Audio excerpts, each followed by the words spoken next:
Warning ni PBA Commissioner Willie Marcial kay Calvin Abueva. Maaaring mamulubi kapag umulit pa si Calvin sa ginawa niya.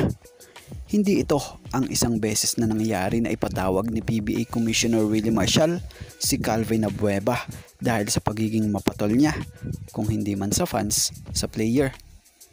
So dalawang parusa ang natamo natong si Davis Calvin Abueva sa PBA matapos ngang pumatol sa isang fans. Batay sa report, pinatawan si Calvin Abueva ng 20,000 pesos na multa at isang game na kung saan siya'y suspendido.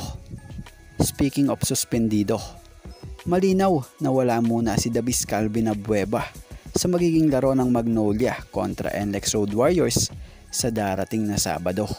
So 1 game suspension and 20,000 na multa ang pinataw kay Calvin Abueva dahil sa ginawa nitong pag dirty finger sa fan noong nakaraang Sunday kung saan nahagip ito ng kamera after matapos ng collision nila ni John Pinto.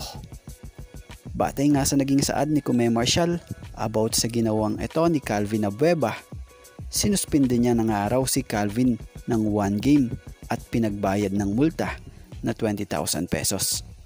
Bukod dyan, may nilinaw at warning na binitawan si PBA Commissioner Willie Marcial at ito nga'y kapag inulit pa raw ni Calvin Abueva, dadagdagan pa nga raw ni Kume yung suspension niya at maging multa, dadagdagan din niya.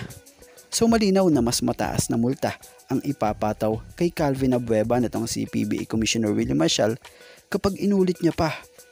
So di lang multa yan maging suspension sa kanya. Batay kay Calvin ayon kay Kume, di raw na uulitin ito ni Calvin Abueva. Pero base sa naging pahayag dito ni Kume, titingnan natin. So parang kahit si Kume ramdam na rin natin ang hindi na gaanong kataas ang tiwala kay Calvin. Dahil na rin siguro sa ilang beses niya na rin pinatawag ito at paulit-ulit.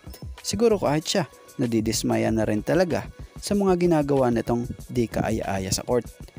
Pero by the way ang mahalaga na ipataw na ang nararapat na parusa para na rin makita ito at maging warning sa iba na wag na rin gayahin pa ang mga ganitong tulad na eksena.